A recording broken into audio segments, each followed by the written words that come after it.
Hi, welcome to Unravel by UniHawk.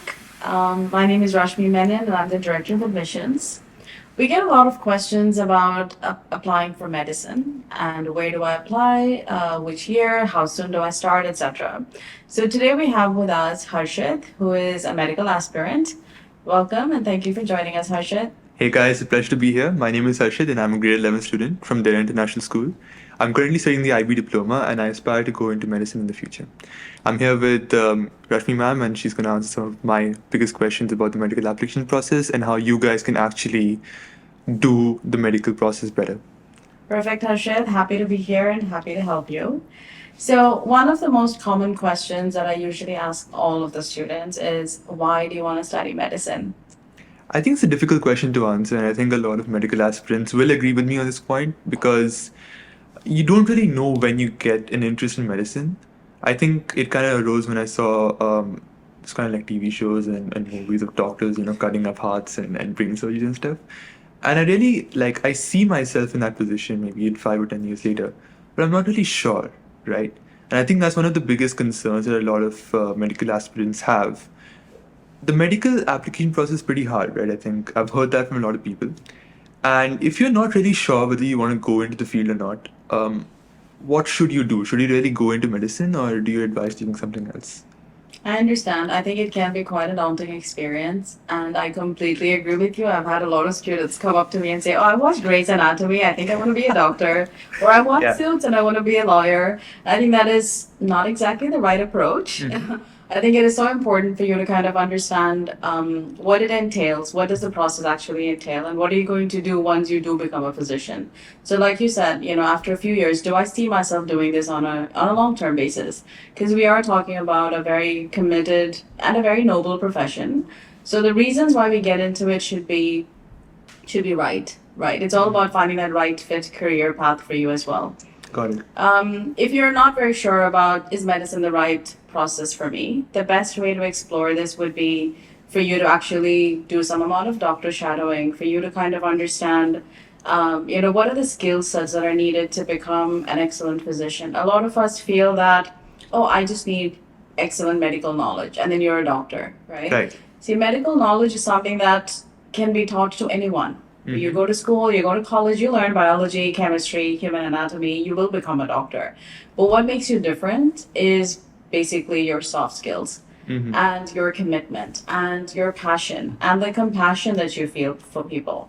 And it is important that you realize that these are the things that you already possess or things that you are willing to work towards.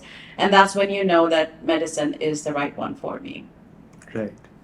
So we talked about the process being like really complicated for a lot of people. So how exactly is it complicated? I mean, we've heard a lot of different stories from a lot of different people. Parents say some things, and then your friends say other things, and then your counselors say other things. So coming from an expert, what do you think is the actual process going into medicine, and what should we be prepared for Mhm. as we move into the process?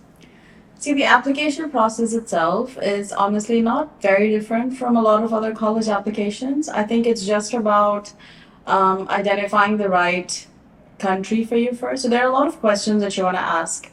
Now, this is not like any other degree. For example, when you do engineering, you could Hmm. go into any country and practice and work there. Right. But when you talk about something like medicine, it's a licensed profession, right? So, which means you also want to look at where do I eventually want to practice? Do I want to stay in UAE? Do I want to work out of India? Do I work out of UK, US? So, what is your end destination?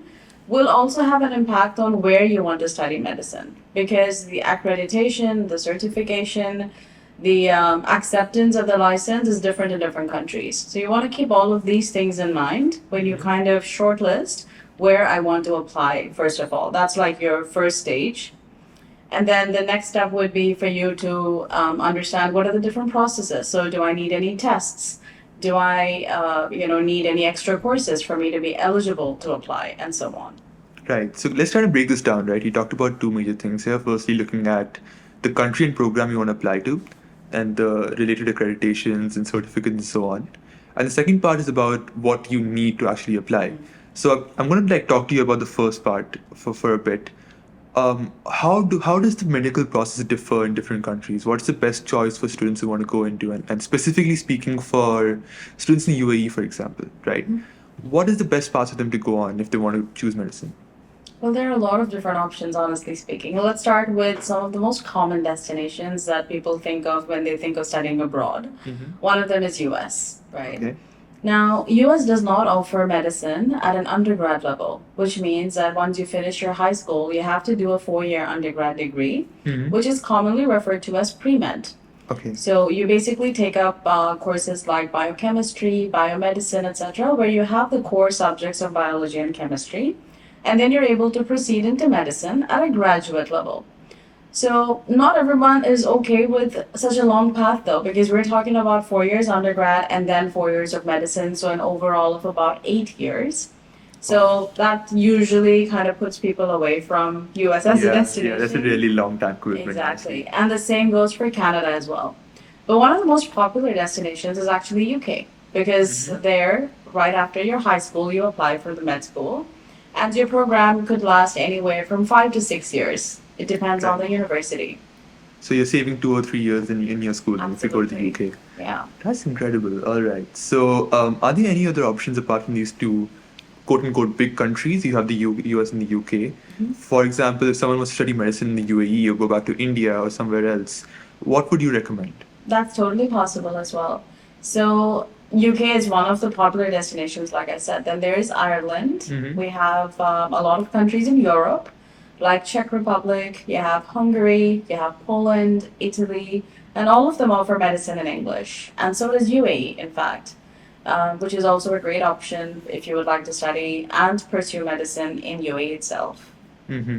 So moving on to the second part of what we talked about earlier, you talked about firstly the countries and accreditations, and you really give a lot of insight into that. The second part we want to talk about is like, what do you actually need to go into a medicine degree? What are the courses, certifications, prerequisites? So the prerequisites could vary a little bit country-wise. So let's talk about UK first, right? One of the most important prerequisite would obviously be the right subjects.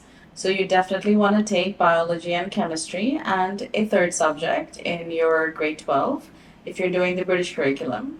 And excellent grades. There is no other way for me to put this through, but academics is so important, especially because it's a very demanding field, right? So Right.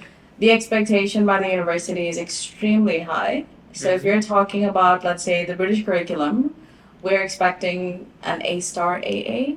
A star Very AA, minimum. that's really demanding for a lot Yeah. of students. So If it's IB, we're talking a minimum of 36 to 38. And if it's an Indian curriculum, we're talking about 90 to 95%.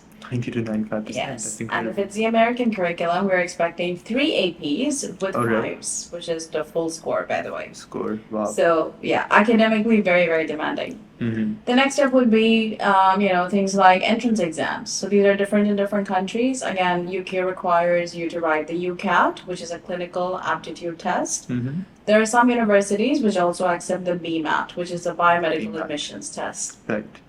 And then mainly Europe, most universities have their own entrance exams, which are more subject oriented. So the entry criteria does vary to a certain limit in different countries. Got it. So, talking about the UCAT and the BMAT, could you like shed some more light? Because the way I see it, to go to the UK, I think this is one of the most important qualifications you need to have. Yeah. So, how does that work? So let's talk about the BMAT first.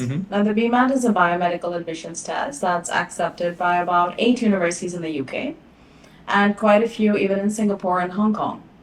However, 2024 is the last intake for BMAT, and they're going to change the test. So going forward from next year, most likely the universities are going to come up with a brand new test, or they're going to switch to the UCAT. Not quite sure yet. A lot of people feel that the BMAT is slightly easier for students because it really focuses on the sciences. It has biology and chemistry. Having said that, the biggest risk of BMAT is that the test takes place after the application deadline. So you Wow. submit the applications like on Okay. October 15th, which is a common deadline always, Mm-hmm. and then the test happens after that. So it's a bit risky. We're not quite sure how we will perform in the test, so Yeah. it's literally like throwing a dart in the dark. So we want to be really sure about, is this something that I want to do, right? And you really have to work hard to make sure that you get excellent scores. So an excellent score in the BMAT is like a prerequisite for a lot of universities, right? Absolutely. Mm-hmm. Great. And if you talk about the other test, which is the UCAT, it's an aptitude exam. So it's not very content heavy. Like it does not focus on any specific science subject like biology or chemistry. It's a very interesting test. 5 different sections. It's a 2 hour long test. Mm-hmm. And in majority of the cases, if I were to give the test to a student, a medical aspirant, and give them, let's say, 4 hours, they'll probably get 100% on it. Wow. But Okay. the challenge is the timing. So it's a very, very time compressed test. There are sections where you have to answer questions like within 10 seconds, 12 seconds. So it really is about managing your time and Mm-hmm. getting really, really fast. So it's not really about like how much of knowledge you have in the subject itself. It's more about your aptitude in general, right? I wouldn't say that completely. I think it's a combination of both. But it is a reasoning test. It's not a content test, it's a reasoning test. You're right in that sense, yes. All right. So what's the competitive score for the UCAT or the BMAT if you want to get into a really good university? So the UCAT is out of 3,600, Mm-hmm. and then there is another section which gives you a band score, which is the situational judgment section. Okay. So an ideal score, I would say, would be a 3,200 plus, Wow, that's a and really in high rank margin. one. Yes. And a rank one as well. All Yeah. right. So if you get that score, you're basically competitive. Obviously, including academics as well. Absolutely. And Yes. you're competitive for it. Okay. So is it just like for academics for the prerequisites if you want to go into a really good university? I wouldn't say that. Mhm. Like this is one of the requirements, and this is like your first step of elimination. It's like, let's say we have 10 seats and we have 100 applicants. This Right. is your first criteria for being eliminated. The next step would be your entire personal statement. So all the different things that you've done, like your extracurriculars, your amount of doctor shadowing, any volunteering, any online courses that you've taken up, etc. Mm-hmm. So they want to look at, have you really thought this through? So we were talking about a 5 year long commitment or a 6 year long commitment. Is this something that you've actually processed, and have you done a lot of things to ready yourself for university? Right. So that's your second stage. And then your third stage would be your interviews. Thursday will be the interview. All right. So another question, like I'm putting this up for everyone else who isn't like really academically gifted or an academic machine in that sense. If you don't have perfect academics, if you don't have a brilliant UCAT score, for example, and you really do want to study medicine, you have a passion for it, what options open up for you there? I think that's a really interesting question. And very important to think of as well. A lot of times I feel that just because you've not done well on the UCAT test does not mean you cannot pursue medicine. There are definitely a lot of different pathways, whether we look at UK or whether we look at European options also. Now, European admissions, which we haven't discussed yet, is slightly different, right? So there, academics is important, but there's also a lot of importance that's given to your entrance exam. All right. So based on your entrance performance is how you would get the acceptance. So they're not completely bound by the academic grades alone, but your entrance can actually play a huge role. In UK, on the other hand, it complements your academics and your entrance, which is UCAT, basically complement each other. One cannot overtake the other, right? So they both have to be at par. But for European options, it is mainly the entrance exam. So that's one. Secondly, UK also offers a lot of pathway programs. So we could look at something like a foundation program before you proceed into medicine, etc. And all of these universities also have graduate entry, right? So that's Right. something that we have not discussed either. Right. We spoke about undergrad, but there's also something called a graduate entry program. Right. So what does that look like? So that's similar to the US. So let's say you've done biochemistry or biomedicine, and by the time you finish your bachelor's, you realize that medicine is the right path for me, and you would like to proceed with it. You are eligible to apply for a graduate entry. And it's Right. great in UK because your bachelor's degree is usually 3 years long only. It's not like Wow. 4 years long as it is in the US. So you could essentially finish medicine in 7 years in the UK, even if you do the graduate entry route. That's great. And another question, just out of left field for you, how much does university matter in job prospects when you move on to it? Because if I'm going to university in the UK, for example, but I don't have the grades or I don't have the funding to go into university in the UK or the US, and I decide to go back to India or I go to the UAE, how will it impact me if I go on to become a doctor in the future? So again, I think it kind of boils down to the license and Mm-hmm. where you want to eventually practice. India also offers fantastic medical education, All right. right? And so does a lot of other countries, including the UAE as well. But it really is a question about where do you want to eventually practice. And Mm-hmm. each country would have its own licensure or equivalency exam. Got it. So, for example, if let's say I study in the UAE, but I want to practice in the UK, I will have to sit for a license test called a PLAB, Mm-hmm. which is now going to be replaced by the UK MLA, which is the UK Medical Licensure Assessment. Got it. Similarly, if you sit for the US MLE, which is the US Medical Licensure Exam, you would qualify to practice in the US. Mm-hmm. So once you're able to finish these exams, then you would also be able to take up your core training or specialist training in these countries as well. Got it. And then you would be able to kind of proceed from there. So the options aren't really close for me if I don't go to a really like quote unquote prestigious university. I can always like move on to the bigger countries after taking a licensure Absolutely, exam. yes. Yeah. That's great. That's really great news to hear from a lot of parents. I think who are listening to this. Yeah. And going back to the application process in general, we already talked about the prerequisites. We talked about the academic requirements for medicine schools. What else makes up a strong application? I would say consistency. Mm-hmm. You know, a lot of times we think about applications closer to grade 11, grade 12, and we're like in the last leg of applications, and then we're like, oh, I should have done this, I should have done that. I think it really helps if you start early. I think I'm kind of in that situation right now, but okay. Yeah, totally. You should start like when you're in grade 9. Mm-hmm. I know a lot, people feel like that's too early, I'm too young, I'm not sure about what I want to do at that stage. So even if you're not sure about the course that you want to get into, you at least want to start building a really strong profile, right? And you want to do activities and different extracurriculars which equip you to do well in university. So Right. even when you take up a sport or you play music, musical instrument or something, a lot of people ask like, how is that related to medicine? Like I'm playing the piano, but what is that going to do with medicine? Why should I do this? But it does help because when you're learning piano, you're showing commitment to a certain art form. You're showing perseverance. You're showing setting a goal and then working towards it when you're playing a sport, etc. And these are all important skills that are transferable even in the field of medicine. So Got it. like I had said earlier, it's not really just about, oh, do I have the medical knowledge for becoming a doctor, but it's also about the soft skills that you possess, which is what makes you different and which is what makes you an amazing doctor. Got it. So let's talk a little bit more about extracurriculars. I think a lot of students watching this will have questions about what should I do to get into the top medical schools, right? Yeah. So, like, obviously, you have immense experience in this field. You've talked to a lot of students, you've mentored a lot of students who've gone on to incredible universities. What should an aspiring doctor do, right? And do as an outside school, outside academics, to put himself or herself in the best position of being accepted by a top university? I would say pick up and showcase different types of skills. You want to show teamwork. Mm-hmm. You want to show excellent communication skills. You want to show leadership abilities. You want to show inquisitiveness to learn something new over and beyond what your school kind of forces you to learn.